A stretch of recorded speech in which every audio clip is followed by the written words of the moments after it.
Hi, everybody, and welcome to this new video. I'm Andrea, And I'm Adina. and this is a reply to a question that has been asked during our Date Your Job series, which happens every Wednesday, 6:30 p.m. UK time, with different subjects on work.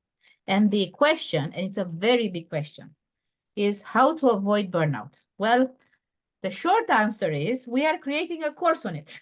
So come join. The bigger reply, and this is the purpose of this video, is that it's a process and you need time to figure it out.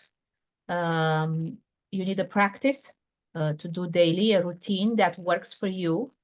That means building that routine means testing different things. The way we structured our approach to burnout has 4 dimensions. So it's body, sensations, signals, what you feel inside your body, aches and pains, everything is a signal. So a way to interpret that, identify, link to emotion and action from there.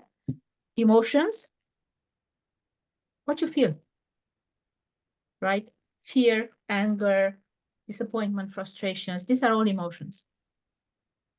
A way to stay with them, identify, name them, and then work through them. And thoughts, to become the observer of your thoughts, stepping sometimes outside the situation, and how many thoughts you have, how many of them are different, how many of them are good or bad, depending on your definition of good or bad. How many do you initiate yourself, or how many just pop out of the environment, and concrete action plans for each of these 3 dimensions. So the 4th dimension is action, which applies to all 3 of them. It's a process. It takes time. It takes patience. Sometimes you might want to let it go. Sometimes you might feel lost.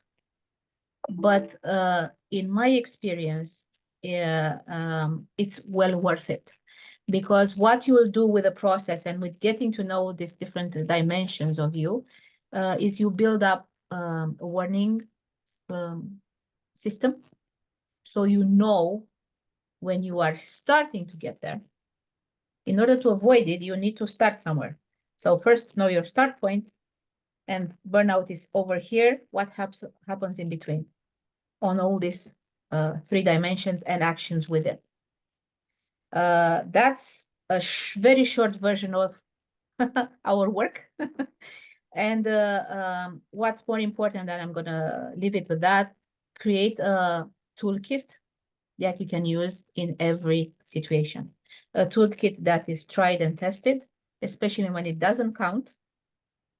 So when you're going to the supermarket, test some things. When you're quiet in your house and you're in an okay state, test some things.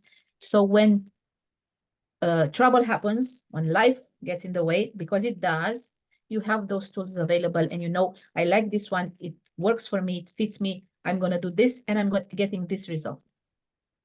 And in the toolkit, there are energy tools, there are somatic practices, meditation, visualizations, short practices that can go either way. So all that, different tools to help in different situations. It's like putting on safety equipment. When you go into a hazard zone, and burnout is a hazard zone, first put on your safety equipment so you know you are protected, and then go there. But all this needs to be practiced in advance, so when there is the danger, you already have that handy. Because what happens, and most of us have that experience, is that we go through a burnout or very close to a burnout, and then in crisis, we try to fix it. In my experience, there is no fixing it. There is just creating a space of awareness and of well-being, and that you can keep coming back to every time you go into that red fire danger zone. Adina, what do you think? I think it's very, very individual. It's very, very specific to each individual. meaning what we're doing with this course, we're giving so many tools that you can pick and choose and see which one they match. But regardless of the course, you need to find something that works for you, because whatever works for other doesn't mean they work for you. So if somebody comes with a recipe to you to say, like, for example, now we will tell you, do this, this, this, it needs to be applicable to you. What's important, do you know your baseline? Now, if this is a new term for you, what means baseline is where is your comfort zone? Where is, from a 0 to 10, where is your 5, your 6? Where do you feel okay when you go to work? Do you know that? Do you know where it is? And do you know, for example, if you count in a week, how many times you are at your baseline or you're on top? If you take a stress curve or whatever, you're very, very high, very, very in overwhelm and very tired and you cannot sleep. How many times you are there? Is the same like, you know, having a car where it's always go on empty and you have that red alert. If you're all the time on that red alert, it's not sustainable. But do you know that? Or the stress and the overwhelm, it became something normal. Don't get me wrong, stress is good. Stress, it puts you in a, let's say, mood or in a state where you can get motivated to do more.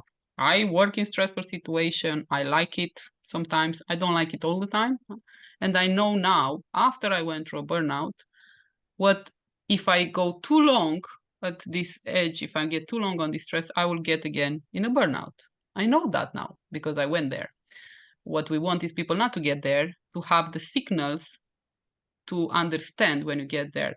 And of course, there are days and days. There will be days when, if you get the traffic light, for example, system, when on green, you're on your baseline, orange, you're kind of in the middle, and 10, you're close to a burnout.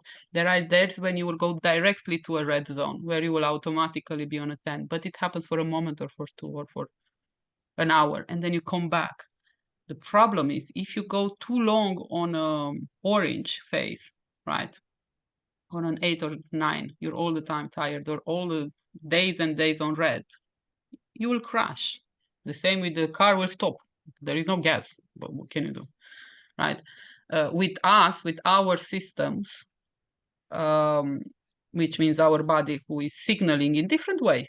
There are so many signals, and that's one of the most important things, to listen to what your body is saying and to stop. Do you know how to stop? It's so important to learn what are your limits, because in any company you have peer pressure, you have management pressure, you have KPIs, you want maybe to get promoted or you want to keep your job and you think you need to do that. And unfortunately, the way the organization are doing it now, the pressure is on everybody, regardless how much they can take. And you look at one of your colleagues who can work much faster than you or can take much more workload, and you think you need to do the same, or your manager say, why aren't you doing the same like the other one? Yes, but let's see what's the average. In every team, you have people who are going in different speed, and it's normal. At the end, is the result. It's a teamwork. Everybody bring other skills. Okay, maybe they are working on a slower pace, but maybe they pay more attention to details. Maybe they are working faster and doing much more, but maybe they are missing something, because you do mistakes, and it's normal. How do you punish yourself when you do mistakes?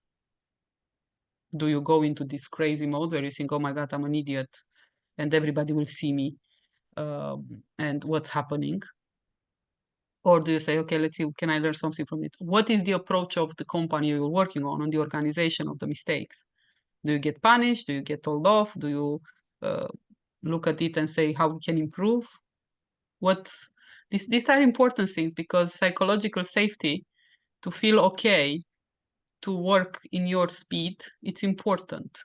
But it's more important to create it for you, your own system, your own method, your own signaling that works for you. One of the other things that you can do is to journal your mood throughout the day, or your stress levels throughout the day, and to see how much it continues. And see if it's a repetitive pattern. Look at your body How do you feel when you're stressed? How do you feel in the morning when you go and you open the laptop? Another day? Do I need to? You know, how do you do that? Do you know there is a choice to go to work, to do that task and to do that job? Are you aware of the fact that you choose every day to do that? It's important to know that. Are you aware of the stress you put on yourself? I'm not talking about the stress others put on you. Are you aware of the stress you put on yourself? Because if it will be such a big problem, everybody will be in burnout. If the stress will be. But guess what? People handle it different.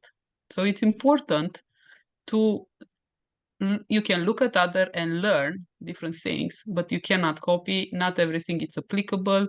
There is no recipe that we can give. That's why we're working on so many tools and we've done so many courses after our experience, because we want to understand from deeper perspective, because it's not only what you're thinking, it's what you're feeling, it's what's happening around you, what's happening with your colleagues, what's happening at home. Because if there is no space for your body and for your nervous system to relax, it can come from a cumulative of factors. It can be family, it can be work, it can be that, and then you just crash. Usually there are some things that happen if you're not having a work-life balance, if you don't have a way to stop. So this is just an overview for me and from Andrea. We are developing a course where we're going to show so many tools because we're very passionate about this and we went through that and we don't want people to go through burnout. So feel free to contact us. Also subscribe to the channel because this is on YouTube. So to see more videos like that, we're giving as many tools and tips as we can. But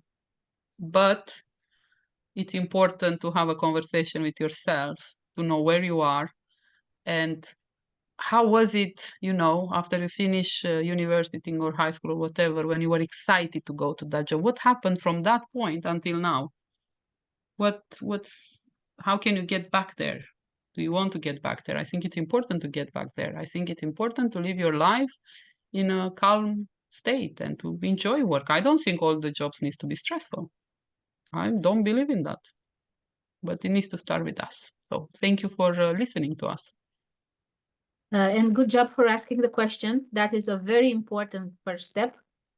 And just start somewhere with one little thing you do every day to start building a routine, a practice. Good luck with that. You're on the right track. And speak to you soon. Bye. Bye.